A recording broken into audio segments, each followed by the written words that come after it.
नक्षत्रों में कहीं ना कहीं तुम्हारा और मेरा नाम भी साथ लिखा है श्रीनिवास। जानते हो, पहले मैं रुष्ट थी कि तुमने मेरे स्वयंवर की तिथि को परिवर्तित कर दिया,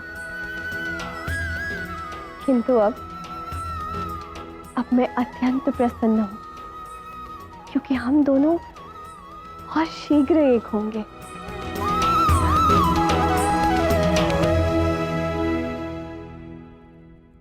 पुत्री भार्गवी, अभी तक भोजन क्यों नहीं किया तुमने? क्या सोच रही हो?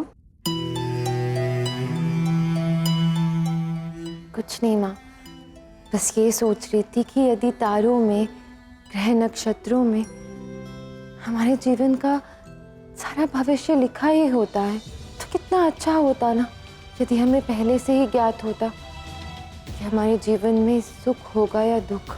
जीवन की सुंदरता ही यही है भार्गवी, अनिश्चितता। ये नहीं जानना कि जीवन में आगे क्या घटित होने वाला है। नहीं तो न सुख में किसी को कोई आनंद होगा और न दुख में कोई सीख मिलेगी। चलो अब भोजन कर लो और सो जाओ। नहीं माँ, मैं बाद में खा लूंगी। विद्या के विवाह के बहुत से कार्य संपूर्ण नहीं हुए हैं, मैं उससे मिलकर आती हूँ। अभी जाना है? हाँ माँ, मैं भोजन भी ग्रहण कर लूंगी, आप निश्चिंत होकर सो जाइए। ठीक है। मेरे निकट भविष्य में सुख है या दुख, ये मुझे तारों से जानने की कोई आवश्यकता नहीं है, मैं स्वयं ही जान लूंगी।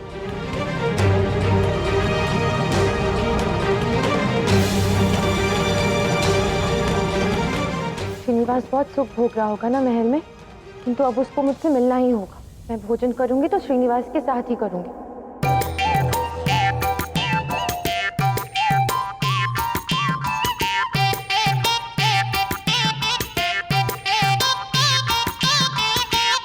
अरे वाह बड़े भैया, आ गए आप। आइए आइए आइए, उचित समय पर आए हैं आप।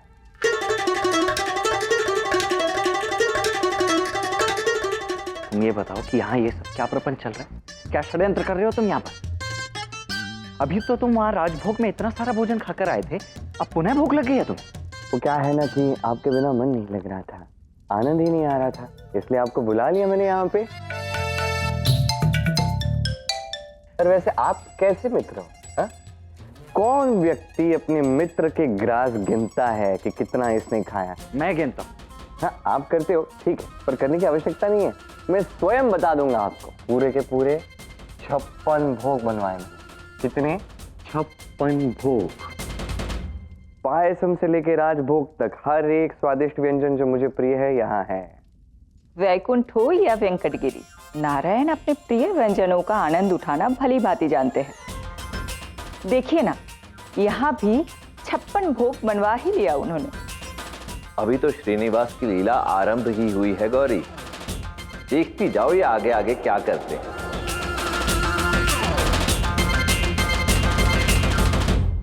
अब मुझे क्या है ना कि मुझे अच्छा लग नहीं रहा था कि मैं यहाँ पे बैठ के सारे स्वादिष्ट व्यंजन में अकेला खाऊं और आप वहां पे सादा भोजन करो, तो मुझे नहीं अच्छा लगेगा ना, इसलिए आपको यहाँ बुला लिया मैंने।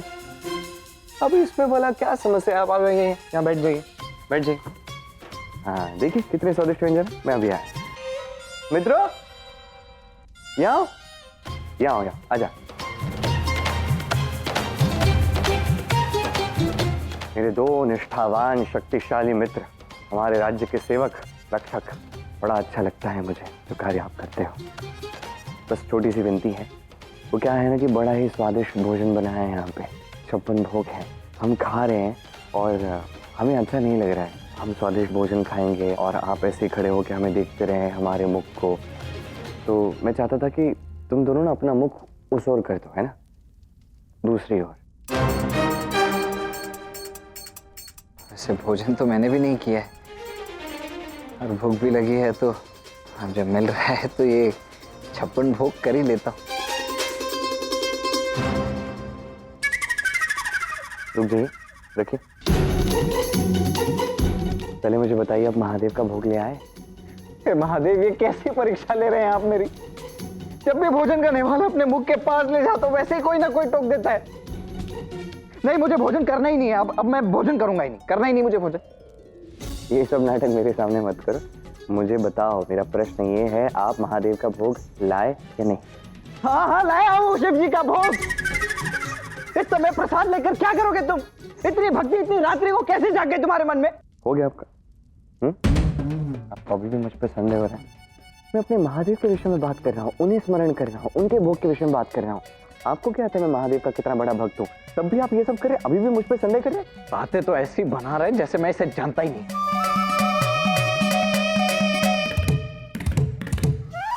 लो महादेव का भोग।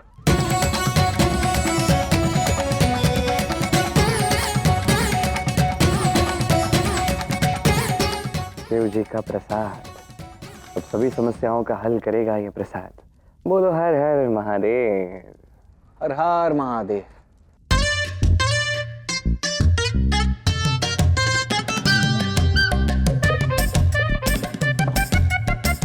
वाह वाह वाह, क्या बात है। अरे ये श्री, तुम ये सब क्या कर रहे हो? ये श्रीनिवास कर क्या रहे हैं? प्रतीत होता है कि प्रसाद ग्रहण करने का एक नवीन मार्ग खोज निकाला है आराध्य ने। अरे श्री, यदि ये भोग हम खाएंगे तो हम गहन मीठी निद्रा में सो जाएंगे और उसके पश्चात कब उठेंगे हमें भी ज्ञात नहीं होगा। यही तो योजना है? मीठी निद्रा तो प्राप्त करनी है, किंतु हमें नहीं, इन दोनों को।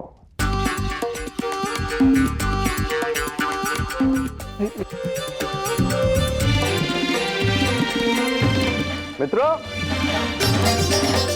वो क्या है ना कि मेरे बड़े भैया भोजन कर रहे थे, उन्हें अच्छा नहीं लगा, उन्हें बुरा लगा। बुरा इस बात का लगा कि इतना स्वादिष्ट व्यंजन है और हम अकेले ही खा रहे हैं। वैसे तो हमारा भोजन हो गया है। हो चुका है? हो चुका है, देखो भोजन जब हमारा हो चुका है और इतना सारा भोजन है जो शेष है, अब आप यदि यहाँ पे हो तो थोड़ा भोजन कर लो। अरे नहीं नहीं, आप तो अतिथि हैं हमारे। देखो मैं अतिथि हूँ, मैं कुछ करने के लिए कह रहा हूँ, तुमने यदि नहीं किया, मैंने राजकुमार वासु को बता दिया और वो रुष्ट हो गए।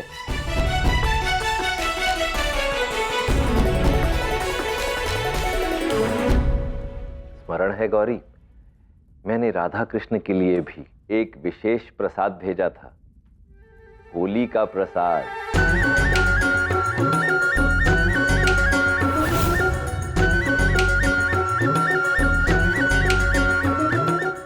भांग धतूरा।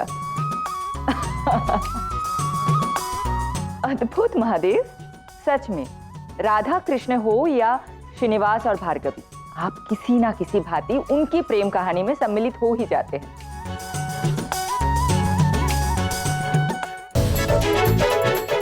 है ना, स्वादिष्ट है ना, अच्छा है ना?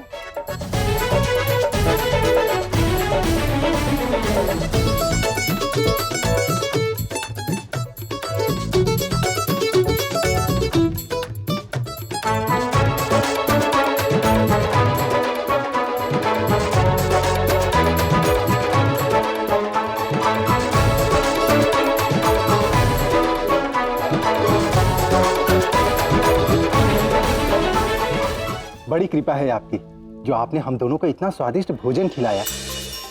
आपका धन्यवाद। धन्यवाद तो हम आपको कहते हैं कि आपने हमारे हाथ से भोजन स्वीकारा। अब एक काम करो, शांति से बाहर जाओ, शांति से पहरा लगाओ।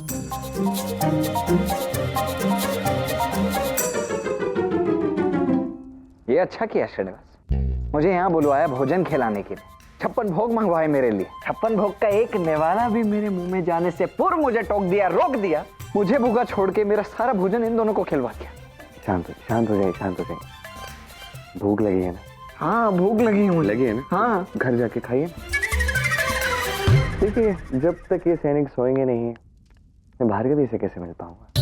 तो ये सब कुछ यही इसीलिए हो रहा था। आया ही इस संसार में अपनी भार्गवी को पाने। संसार की कोई शक्ति आज तक मुझे रोक नहीं पाई। राजकुमार वासु क्या रोकेंगे?